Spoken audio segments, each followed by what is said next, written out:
ಮೂವರು ಆರೋಪಿಗಳಿಗೆ ನ್ಯಾಯಾಂಗ ಬಂಧನದ ಒಂದು ಆದೇಶ ಹೊರಡಿದೆ. 39ನೇ ಎಸಿಎಂಎಂ ನ್ಯಾಯಾಧೀಶರಿಂದ ಆದೇಶವನ್ನ ಹೊರಡಿಸಿದ್ದಾರೆ ಹಾಗೂ ಮೂವರು ಆರೋಪಿಗಳನ್ನ ನ್ಯಾಯಾಧೀಶರ ಮುಂದೆ ಹಾಜರುಪಡಿಸಿದ್ದಾರೆ ಪೊಲೀಸರು. ಪಾಕಿಸ್ತಾನ ಪರ ಘೋಷಣೆ ಕೂಗದಂತ ಒಂದು ಕೇಸ್ ಏನಿತ್ತು ಅದಕ್ಕೆ ಸಂಬಂಧಪಟ್ಟಂತೆ ಇವತ್ತು 3 ಜನರನ್ನ ಅರೆಸ್ಟ್ ಮಾಡಲಾಗಿತ್ತು, ಅಂದ್ರೆ ವಶಕ್ಕೆ ಪಡೆದುಕೊಳ್ಳಲಾಗಿತ್ತು. ಅವರಿಗೆ ನ್ಯಾಯಾಂಗ ಬಂಧನವನ್ನ ಕೋರಮಂಗಲದ ನ್ಯಾಯಾಧೀಶರ ನಿವಾಸದಲ್ಲಿ ಹಾಜರುಪಡಿಸಿದಾಗ ನ್ಯಾಯಾಧೀಶರು ಈ ಒಂದು ನ್ಯಾಯಾಂಗ ಬಂಧನಕ್ಕೆ ಆದೇಶವನ್ನು ಹೊರಡಿಸಿದ್ದಾರೆ. ಮೂವರು ಆರೋಪಿಗಳನ್ನ ನ್ಯಾಯಾಧೀಶರ ಮುಂದೆ ಪೊಲೀಸರು ಹಾಜರುಪಡಿಸಿದ್ದಾರೆ. ವಿಧಾನಸೌಧದ ಪೊಲೀಸರು ಫೆಬ್ರವರಿ 27ರಂದು ಈ ಮೂವರು ಕಿಡಿಗೇಡಿಗಳು ಪಾಕ್ ಪರ ಘೋಷಣೆಯನ್ನ ಕೂಗಿದ್ರು. ಈ ಪ್ರಕರಣವನ್ನ ಗಂಭೀರವಾಗಿ ಪೊಲೀಸರು ಪರಿಗಣಿಸಿದ್ದಾರೆ ಹಾಗೂ ಪ್ರಕರಣಕ್ಕೆ ಸಂಬಂಧಪಟ್ಟಂತೆ ಮೂವರನ್ನ ಪೊಲೀಸರು ಬಂಧಿಸಿದ್ದಾರೆ. ಮುನಾವರ್, ಇಲ್ತಾಜ್ ಮತ್ತು ಶಫಿ ನಾಶಿಪುಡಿ ಮೂವರ ಬಂಧನವಾಗಿದೆ.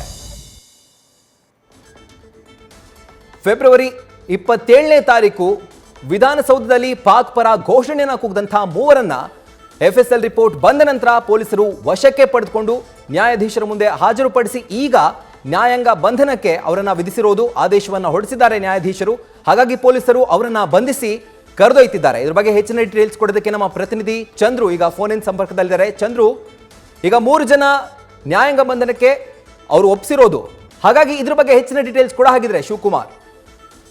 ರಾಹುಲ್, ವಿಧಾನಸೌಧದಲ್ಲಿ ಪಾಕಿಸ್ತಾನ ಜಿಂದಾಬಾದ್ ಘೋಷಣೆ ಪ್ರಕರಣಕ್ಕೆ ಸಂಬಂಧಪಟ್ಟಂತೆ ಸದ್ಯ 3 ಆರೋಪಿಗಳನ್ನ 2 ದಿನಗಳ ಕಾಲ ಪೊಲೀಸ್ ಕಸ್ಟಡಿಗೆ ನೀಡಿ 39ನೇ ಎಸಿಎಂಎಂ ಕೋರ್ಟ್ನ ನ್ಯಾಯಾಧೀಶರು ಆದೇಶವನ್ನು ಹೊರಡಿಸಿರುವಂತದ್ದು. ಸದ್ಯ ಇಂದು ಮಧ್ಯಾಹ್ನ ಮೂವರನ್ನ ವಶಕ್ಕೆ ಪಡ್ಕೊಂಡಂತಹ ವಿಧಾನಸೌಧ ಪೊಲೀಸರು ಅವರನ್ನ ಅರೆಸ್ಟ್ ಪ್ರೊಸೀಜರ್ ಮುಗಿಸಿದ ಕೂಡಲೇ 3 ಜನ ಆರೋಪಿಗಳನ್ನ ಕೋರಮಂಗಲದ ನ್ಯಾಯಾಧೀಶರ ನಿವಾಸಕ್ಕೆ ಹಾಜರುಪಡಿಸಿ ಅಲ್ಲಿ ಆರೋಪಿಗಳನ್ನ 2 ದಿನಗಳ ಕಾಲ ಪೊಲೀಸ್ ಕಸ್ಟಡಿಗೆ ಪಡೆದಿರುವಂತದ್ದು. ಪ್ರಮುಖವಾಗಿ ಇಲ್ಲಿ ವಿಧಾನಸೌಧ ಪೊಲೀಸರು ಪ್ರಕರಣಕ್ಕೆ ಸಂಬಂಧಪಟ್ಟಂತೆ ಯಾವಾಗ ಎಫ್ಎಸ್ಎಲ್ ವರದಿ ಪೊಲೀಸರು ಕೈ ಸೇರುತ್ತೆ ಕೂಡಲೇ 3 ಜನರನ್ನ ವಶಕ್ಕೆ ಪಡೆದು ಅವರನ್ನ ಅರೆಸ್ಟ್ ಪ್ರೊಸೀಜರ್ ಮಾಡಿರುವಂತದ್ದು. ಇವತ್ತು ಏನು ಅರೆಸ್ಟ್ ಅನ್ನ ಮಾಡ್ತಾರೆ, ಇದಕ್ಕಿಂತ ಮುಂಚೆ ಕಳೆದ 3 ದಿನಗಳ ಮುಂಚಿತವಾಗಿ ಇವತ್ತೇನು ಅರೆಸ್ಟ್ ಆಗಿದ್ದಾರೆ ಇದೇ ಮೂವರನ್ನ ಅಂದ್ರೆ ಶಫಿ ನಾಶಿಪುಡಿ, ಮುನಾವರ್ ಸೇರಿದಂತೆ 3 ಜನ ಆರೋಪಿಗಳನ್ನ ಹಿಂದೆ ಕೂಡ ಅವ್ರನ್ನ ಕರೆದು ಅವ್ರ ಆಡಿಯೋ ವಾಯ್ಸ್ ಸ್ಯಾಂಪಲ್ ಗಳನ್ನ ಪಡೆಯುವಂತ ಕೆಲಸವನ್ನು ಕೂಡ ಮಾಡಿದ್ರು. ಯಾವಾಗ ಎಫ್ಎಸ್ಎಲ್ ರಿಪೋರ್ಟ್ ನಲ್ಲಿ ಮೇಲ್ನೋಟಕ್ಕೆ ಆರೋಪಿಗಳು ಪಾಕಿಸ್ತಾನ್ ಜಿಂದಾಬಾದ್ ಅನ್ನೋದು ಕೂಗಿರುವಂತದ್ದು ಕನ್ಫರ್ಮ್ ಆಯ್ತು. ಕೂಡಲೇ ಆರೋಪಿಗಳನ್ನ ವಶಕ್ಕೆ ಪಡೆದು ಅರೆಸ್ಟ್ ಮಾಡುವಂತ ಕೆಲಸವನ್ನ ಮಾಡ್ತಾರೆ. ಜೊತೆಗೆ ಇವತ್ತು 39ನೇ ಎಸಿಎಂಎಂ ಕೋರ್ಟ್ ನ್ಯಾಯಾಧೀಶ ಮನೆ ಮೇಲೆ ಹಾಜರುಪಡಿಸಿದಂತ ಸಂದರ್ಭದಲ್ಲಿ ಪ್ರಮುಖವಾಗಿ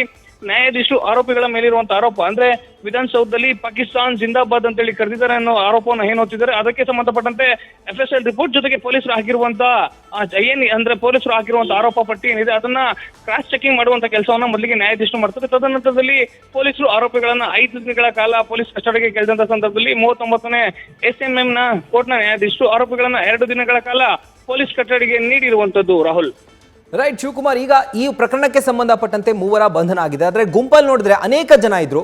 ಮುಂದೆ ಏನಾದ್ರೂ ಮೂವರ ಜೊತೆಗೆ ಇನ್ನೂ ಕೆಲವರನ್ನ ವಶಕ್ಕೆ ಪಡೆಯುವಂತಹ ಸಾಧ್ಯತೆ ಇದೆಯಾ?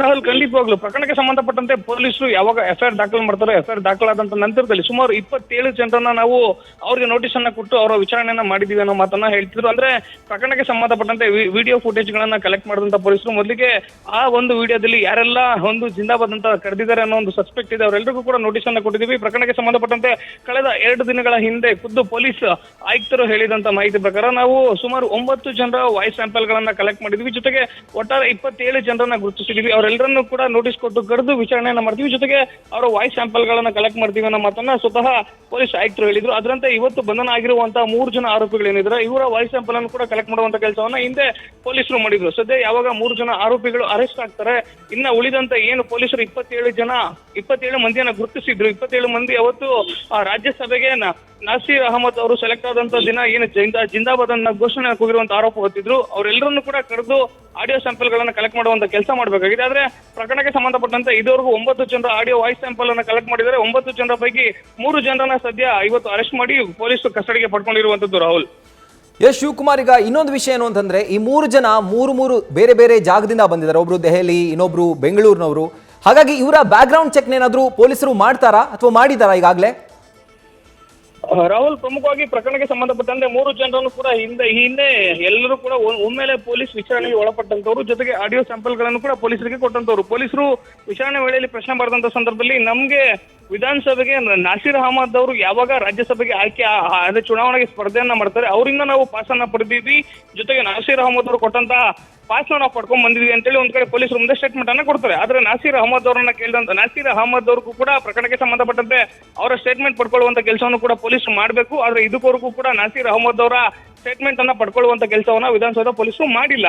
ಅಂದ್ರೆ ನಾಸೀರ್ ಅಹಮದ್ ವಿಧಾನಸೌಧ ಪೊಲೀಸ್ ಠಾಣೆಯ ಮೂಲಗಳ ಮಾಹಿತಿ ಪ್ರಕಾರ ಸುಮಾರು 15ರಿಂದ 20 ಪಾಸ್ಗಳನ್ನ ನಾಸೀರ್ ಅಹಮದ್ ಅವರ ಬೆಂಬಲಿಗರು ಪಡ್ಕೊಂಡಿದ್ರು. ಅಲ್ಲಿ ಪಡೆದಂತ ಪಾಸ್ಗಳನ್ನ ಬಳಸಿಕೊಂಡು ಆರೋಪಿಗಳು ಏನು ರಾಜ್ಯಸಭೆ ಚುನಾವಣೆ ಆಗುತ್ತೆ ಅವತ್ತು ವಿಧಾನಸೌಧಕ್ಕೆ ಬಂದಿರೋ ಅನ್ನೋ ಮಾಹಿತಿ ಒಂದ್ ಕಡೆ ಇದೆ. ಮತ್ತೊಂದ್ ಕಡೆ ಆರೋಪಿಗಳ ಪೂರ್ವಾಪರವನ್ನು ಕೂಡ ವಿಧಾನಸೌಧ ಪೊಲೀಸರು ಕೆತ್ತಿದ್ರು. ನಿಮ್ಗೆ ಅವತ್ತು ವಿಧಾನಸೌಧಕ್ಕೆ ಬರ್ಲಿಕ್ಕೆ ಯಾರು ಪಾಸ್ ಅನ್ನ ಕೊಟ್ರು, ಜೊತೆಗೆ ಪಾಕ್ ಬರ ಘೋಷಣೆ ಯಾಕೆ ನೀವು ಕರೆದ್ರಿ ಅಂತ ಕೇಳಿದಂತ ಸಂದರ್ಭದಲ್ಲಿ ಇದುವರೆಗೂ ಕೂಡ 3 ಜನ ಆರೋಪಿಗಳೇನು ಅರೆಸ್ಟ್ ಆಗಿದ್ರೆ ಯಾರೊಬ್ರು ಕೂಡ ನಾವು ಪಾಕಿಸ್ತಾನ್ ಜಿಂದಾಬಾದ್ ಅಂತ ಹೇಳಿ ಕರೆದ್ವಿ ಅನ್ನೋ ಮಾತನ್ನ ಹೇಳ್ತಿಲ್ಲ. ಅದರಲ್ಲಿ ಆರೋಪಿಗಳ ಪೈಕಿ ಪ್ರಮುಖವಾಗಿರುವಂತಹ ಶಫಿ ನಾಶಿಪುಡಿ ಏನಿದ್ದಾನೆ ಈತ ಪೊಲೀಸರ ಮುಂದೆ ಸ್ಟೇಟ್ಮೆಂಟ್ ಅನ್ನ ಕೊಟ್ಟಿರುವಂತದ್ದು. ನನಗೆ ಇರುವಂತ ಎಲ್ಲಾ ಸ್ನೇಹಿತರು ಕೂಡ ಹಿಂದೂಗಳೇ, ನನ್ನ ಎಲ್ಲ ವ್ಯವಹಾರಿಕ ಸ್ನೇಹಿತರು ಕೂಡ ಹಿಂದೂಗಳೇ, ನಾನು ಯಾವುದೇ ಕಾರಣಕ್ಕೂ ಕೂಡ ಪಾಕಿಸ್ತಾನ್ ಜಿಂದಾಬಾದ್ ಘೋಷಣೆಯನ್ನ ಕರೆದಿಲ್ಲ ಅನ್ನೋ ಮತ್ತೊಂದು ಆರೋಪಿ ಹಿಂದೆ ಪೊಲೀಸರು ಮುಂದೆ ಸ್ಟೇಟ್ಮೆಂಟ್ ಅನ್ನ ಕೊಟ್ಟಿದ್ದು. ಜೊತೆಗೆ ಕಳೆದ ವಾರ ವಿಧಾನಸೌಧ ಠಾಣೆಗೆ ವಿಚಾರಣೆಗೆ ಬಂದಂತ ಸಂದರ್ಭದಲ್ಲಿ ಆರೋಪಿಗಳ ಆಡಿಯೋ ಸ್ಯಾಂಪಲ್ ಅನ್ನು ಕೂಡ ಪೊಲೀಸರು ಕಲೆಕ್ಟ್ ಮಾಡಿದ್ರು. ಆದ್ರೆ ಯಾವಾಗ ಖಾಸಗಿ FSL ರಿಪೋರ್ಟ್ ನಲ್ಲಿ ಒಂದ್ ಕಡೆ ಆರೋಪಿಗಳು ಪಾಕಿಸ್ತಾನ್ ಜಿಂದಾಬಾದ್ ಅಂತ ಕರೆದಿರೋದು ಕನ್ಫರ್ಮ್ ಆಗಿದೆ ಅನ್ನೋ ವರದಿ ಗೊತ್ತಾಗುತ್ತೆ. ಜೊತೆಗೆ ಇವತ್ತು ಬೆಳಿಗ್ಗೆ 11:30 ಸುಮಾರಿಗೆ ಖುದ್ದು